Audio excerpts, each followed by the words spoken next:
everyone, and thank you for joining us today. I'm Sarah, a Senior Marketing Executive for the University of Liverpool Online. I am here to give a brief introduction before passing on to our amazing team. Just a reminder, this session is being recorded and we will be sending a recording of this webinar to everyone who has signed up. So keep an eye out for that email. Let's get started. So our speakers today are Dr. Sarah Thurgood, Program Director for Psychology, and Review Barnes, our Admissions Advisor, all here to provide information on each section and answer your questions. Thank you both for joining us today. So on to the agenda.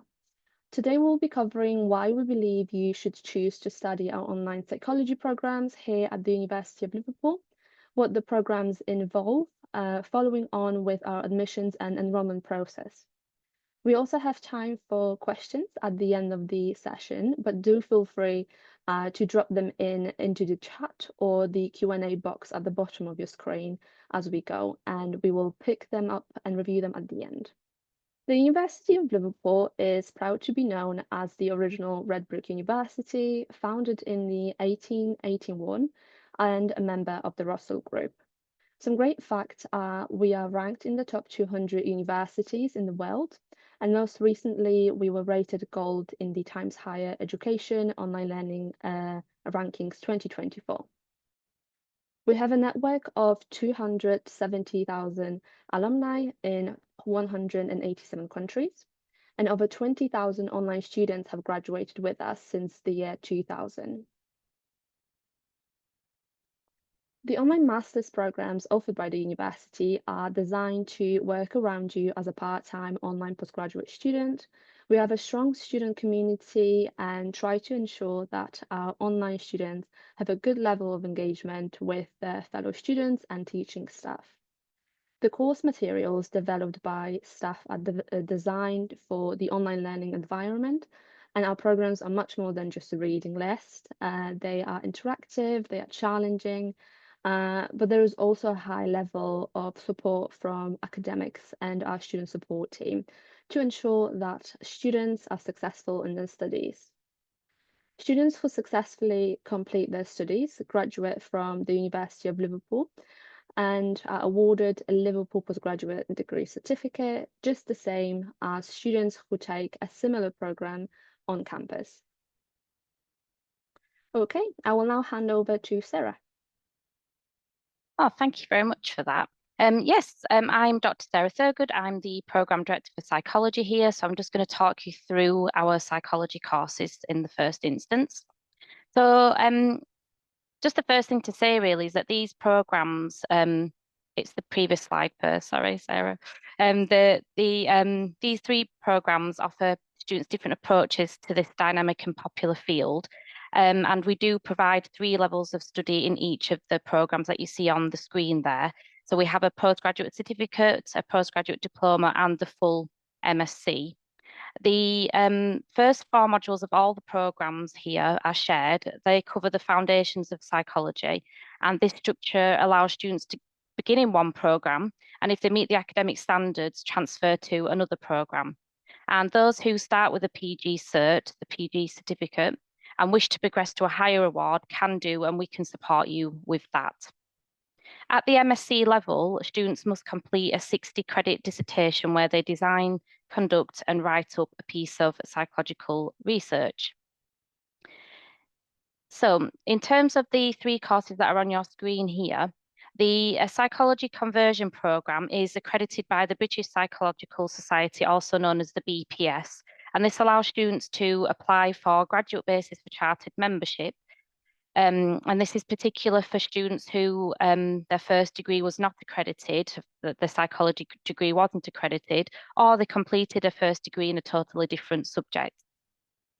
The other 2 courses there, the mental health psychology and the organisation and business psychology programs, are not BPS accredited, but they do provide a broad psychology education with a strong professional focus for students who are looking to apply their psychological principles in different fields. So now I'll explain more about each of the programs. So the first one we're looking at here is the MSc Psychology Conversion Programme. So as mentioned earlier, the Psychology Conversion Programme is designed for students who may not already have a background in psychology, but they're looking to change their career to be a psychology-related career. This provides the first step on the professional pathway to becoming a psychologist and is accredited by the British Psychological Society. This BPS accredited programme offers a comprehensive understanding of biological, developmental, cognitive and social psychology. Students also learn how to apply psychological principles in various settings, including research, practice, and the interface of applied research. Upon successful completion of this course to the required BPS standards, students can apply for the graduate basis for chartered membership with the BPS. And this programme covers all the key areas of psychology, such as cross-cultural issues, psychology of learning, cognitive psychology, and biopsychology. The next slide is showing you the MSc Psychology programme structure. So here you can see that the first 4 modules are the foundation modules, which are shared across all the other programme structures. You'll see that in a minute. And then it follows with the 4 psychology MSc specific modules that I've just outlined a minute ago. So all the programmes start with an induction, the 4 foundation modules, and then they specialise in the 4 personalised modules to your particular programme. And if you're doing the master's level, you would have the dissertation at the end. The next course that we're going to look at is the Organisation and Business Psychology. So this programme explores key areas such as leadership, coaching, organisational change and talent management. It is designed for individuals who want to understand how psychological approaches can be applied in a business environment to support both organisations and employees.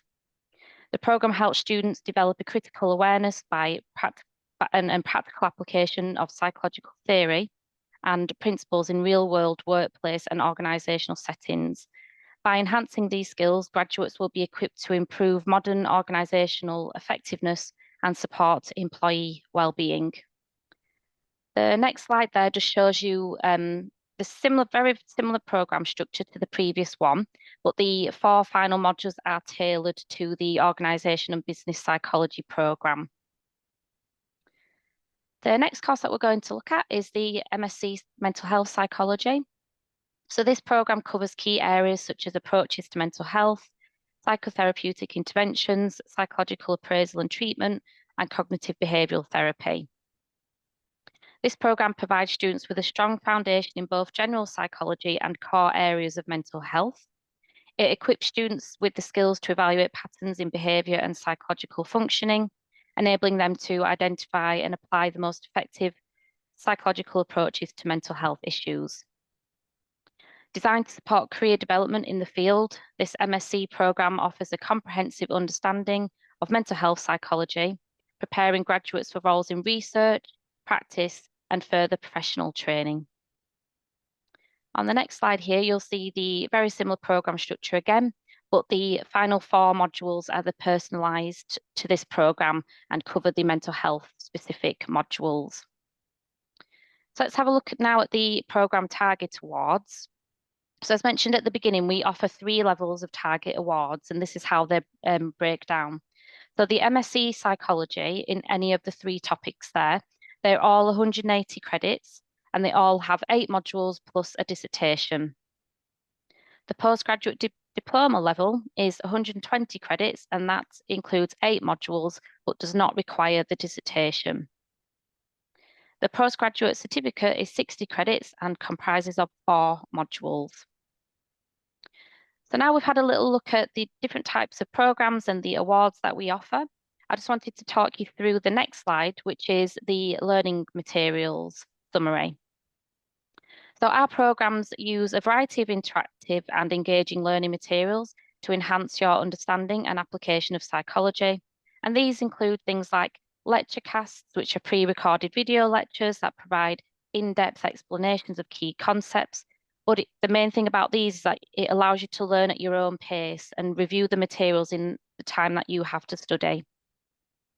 We offer reading materials such as academic texts, journal articles, And we flag the essential readings to make sure that you deepen your theoretical knowledge. We offer things like practical activities, so they're hands-on exercises designed to apply psychological principles in real-world scenarios. We have activities such as blog posts and reading other points of view, which is thought-provoking and encourages discussions that develop your critical thinking and engagement with contemporary psychological topics. Along the way, we have quizzes and tests, which are there to be interactive assessments that help to reinforce your learning and track your progress. These resources ensure a comprehensive and flexible learning experience, supporting you in developing both theoretical knowledge and your practical skills. The next slide is looking at our assessment summary. So our programs use a variety of assessment methods to help you develop key academic and professional skills. The key thing here is to let you know that we don't have any examination-based assessments. They're all assignment-based, and I'm going to talk you through some of the different types of assessments that we have instead of using exams now. We have a discussion forum in every module, which helps you to engage in critical discussions with peers and your lecturers and applying psychological theories to real-world issues. We have things like reflective logs, which helps you to develop self-awareness and a professional insight by reflecting on your learning and experiences. We have presentations so that you can build confidence in communicating psychological concepts effectively to different audiences. We have essays to help you to demonstrate your ability to construct well-researched, evidence-based arguments on key psychological topics. And we have data analysis assessments, which help you to apply statistical and research methods to analyze psychological data and interpret findings. This diverse range of assessments ensures you develop a well-rounded skill set, preparing you for both academic and professional success. Thank you very much for listening, and I'm passing back to Sarah now for the next section. Thank you very much. Thank you, Sarah. And this was really great, really insightful. I will now pass over to Reedy, who will talk about the admissions and enrolment process. Thank you. Hi, I'm Reevy. I'm an admissions advisor for University of Liverpool Online, and I'm just going to go through the admissions process with you in order to start your student journey. So we'll start with the first slide, please, Sarah.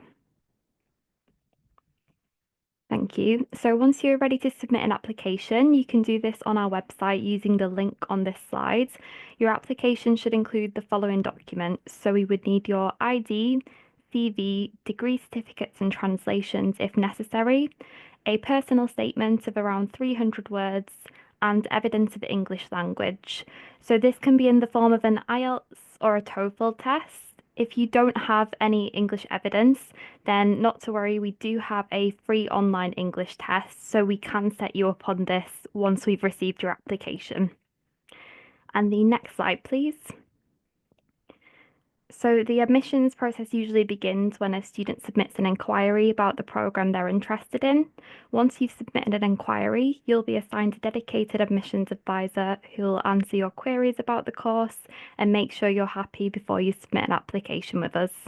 So it's 100% free to apply, and you can apply through the application form on our website.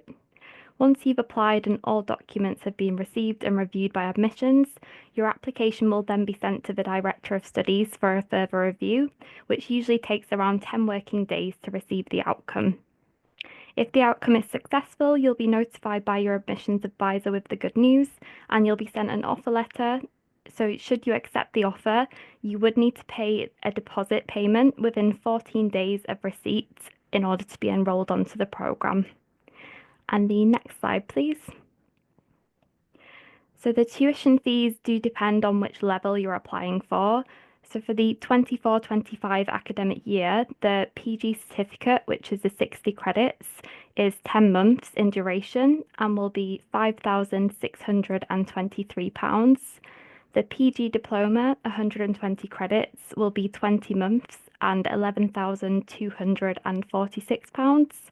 And the full MSc, which is the 180 credits, will be 30 months and £16,868 in total. So all of these fees can also be paid in monthly installments, and we have a variety of scholarships available. So we'll just go to the next slide, please. In terms of the scholarships, there is currently 20% scholarships available depending on your country of residence. So if you'd like to know if your country is eligible, please do contact our admissions team for further information. For the MSc Mental Health Psychology program and the Organizational and Business Psychology program, there is a 15% executive scholarship available for the May intake. We do have a 5% upfront payment discount for students who choose to pay their tuition fees upfront. And there is also a 10% alumni discount for alumni of University of Liverpool. So all scholarships can be found on the fees and discounts page of the website. And if you'd like to know about the scholarships available, please do contact admissions. And the last slide, please. So the next intakes are the 27th of May and the 7th of October. You can apply to the courses up until around a week before the start date, and applications for both intakes, May and October, are open now. If you do have any more questions before you apply, you can contact the admissions team by live chat. We have email, or you can give us a call, and we'd be happy to discuss any questions you have about the programs before you do apply. And now I'll just pass back over to Sarah for the Q&A session. Thanks, Revi. This was really great. Thank you both, Revi and Sarah, for your time in this webinar. And this concludes our presentation for today. We hope this has given you all some nice information about the programs that we offer here at the University of Liverpool. For more information, as Revi said, please do feel free to get in touch or visit our website by going to the website URL as seen on the slides. And now it's time for the Q&A section. So please do feel free to send them in. You can send them in the chat or the Q&A box. So to start things off, we have a question. How will I interact with other students while on the course? Hello, I can answer that one if you like.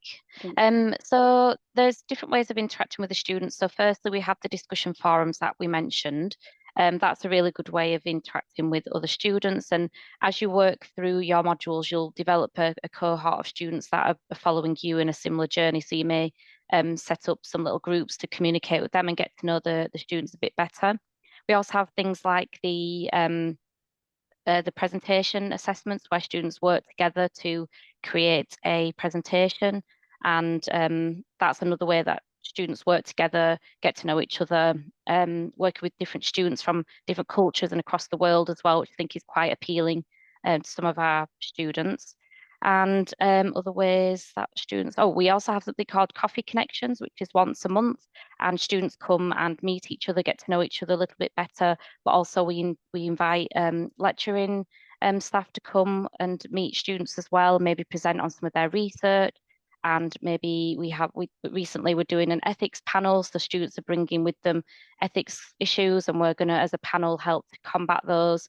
That's a really good way of meeting the team, but also other students as well. So it tends to be more of an asynchronous model, so that you can really study in the time and place that is suitable for you with other commitments and so on.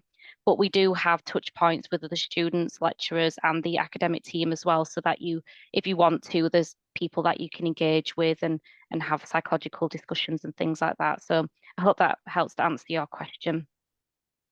Thank you, Sarah, for answering that. We have a few more. So someone has asked, how long are the breaks in between the modules? That may be another one for you. It tends to depend on which modules start and things like holidays, like Easter holidays, Christmas holidays, and things like that. But they tend to be about a week between. Sometimes if it's over a Christmas period, there might be sort of 3 weeks between the modules. So it just depends on your particular start date.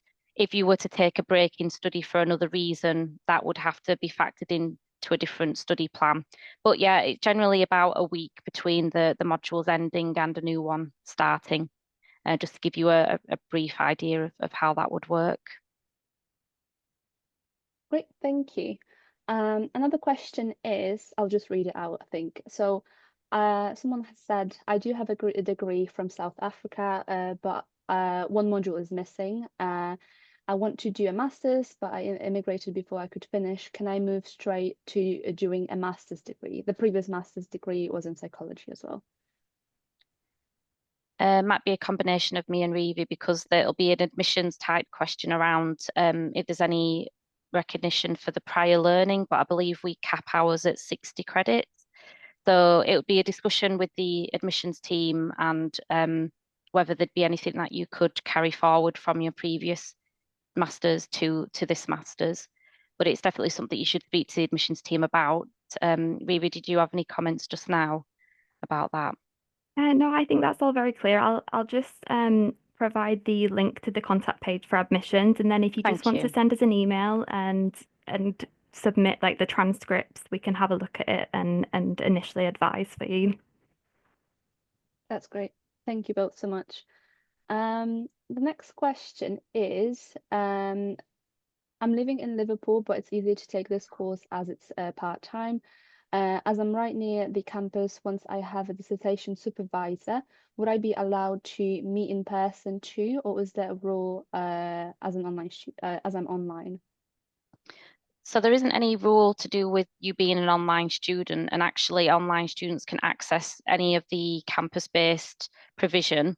The main logistical issue is that our dissertation advisors are remotely based, so they may not be based in Liverpool. We do have some that are based in Liverpool, but not all of them are. So the main method of communication is to have a Zoom or a Teams type meeting. But if it happened to be that your supervisor was based on the campus, obviously you could arrange to meet them face to face if that was something that you wanted, but you're very welcome to use the campus provision like the libraries and things like that as well. Great, thank you, Sarah, for answering that. Another question is, how do we proceed in the field of applied psychology, where practical, voluntary or paid experience is required, especially of the degree, if the degree is not certified by BPS?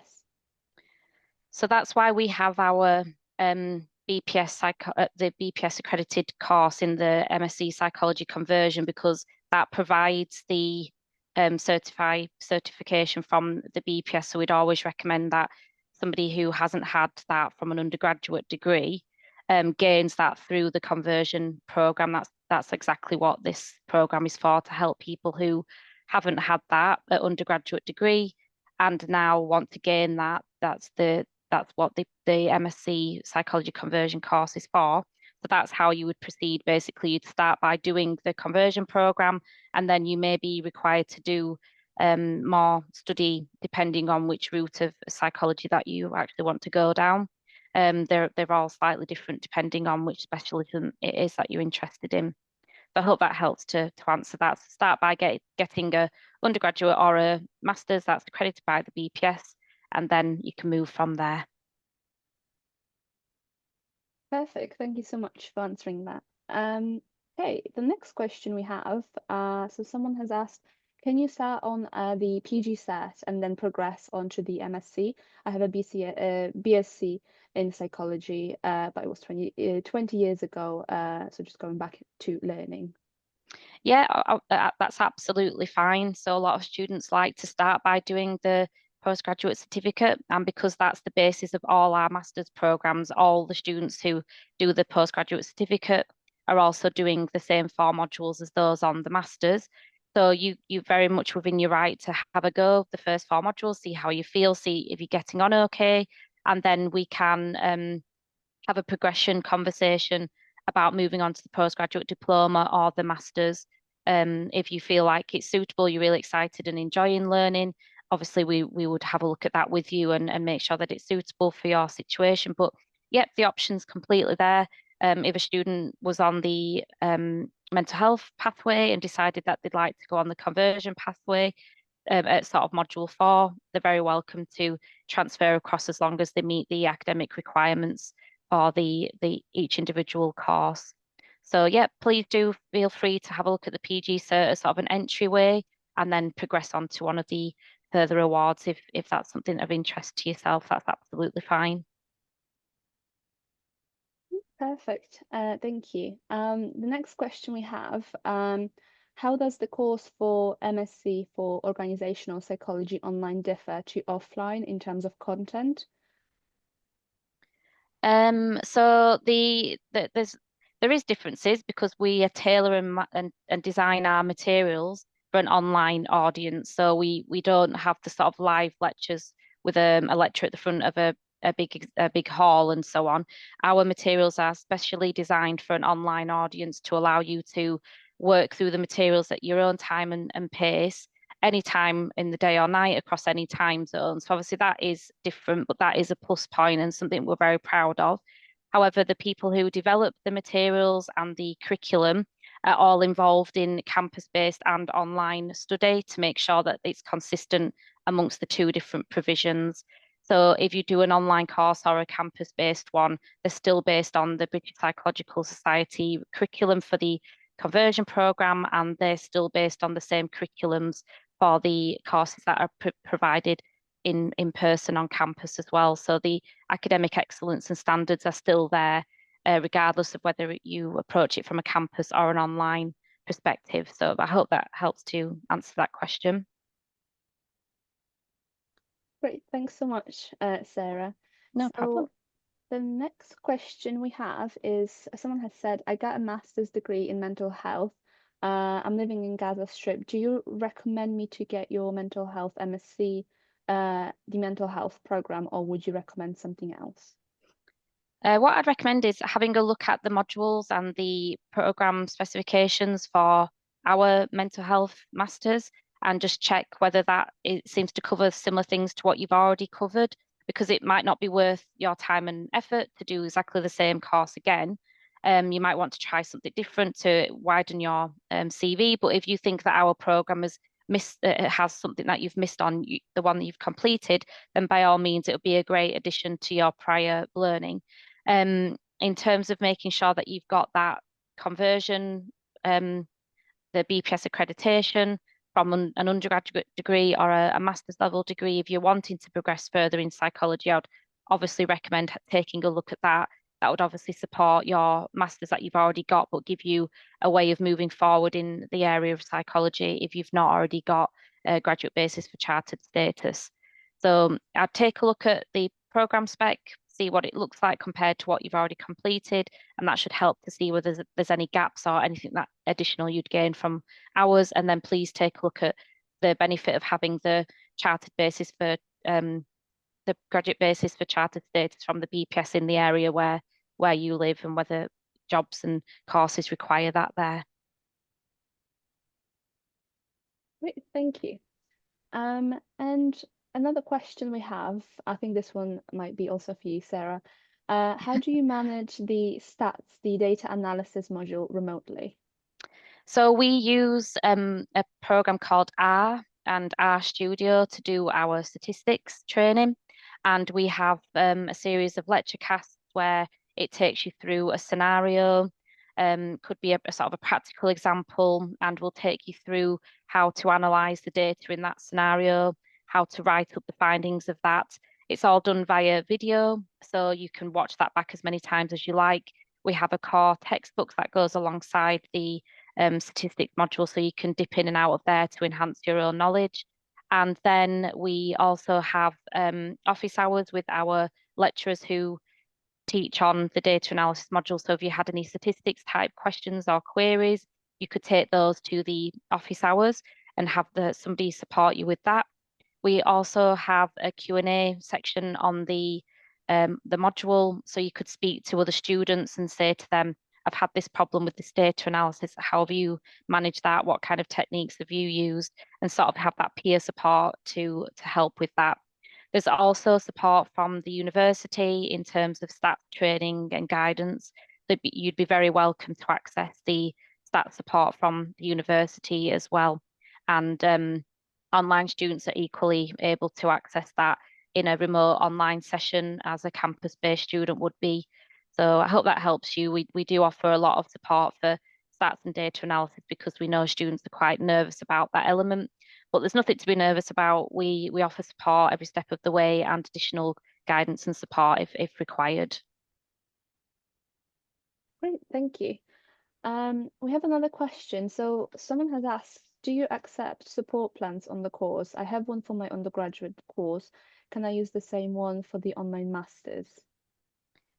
Did you want me to try this, Revi? It might link in with admissions as well, but I can have a go first and then obviously you can jump in as well. So yes, we have a process and a team that helps to support students with support plans tailored specifically to your needs and requirements.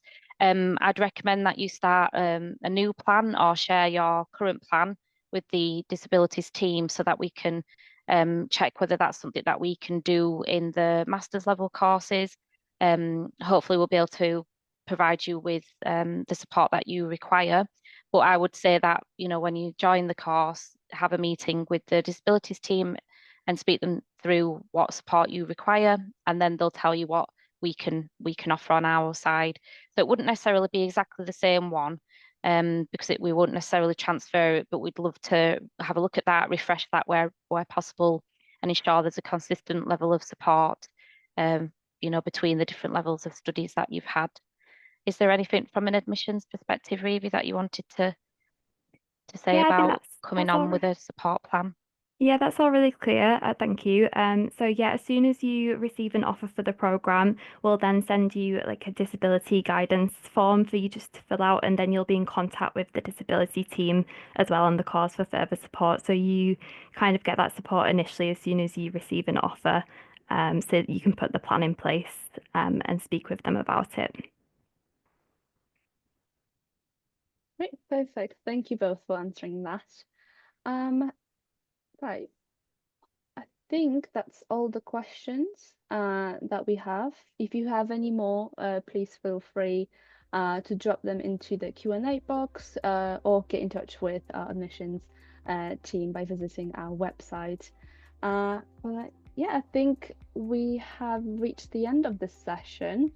There have been some great insights shared. Huge thanks to our wonderful speakers for joining us today. Again, if you have any more questions, don't hesitate to get in touch. And yeah, I suppose we wish you a great day and thank you so much for joining.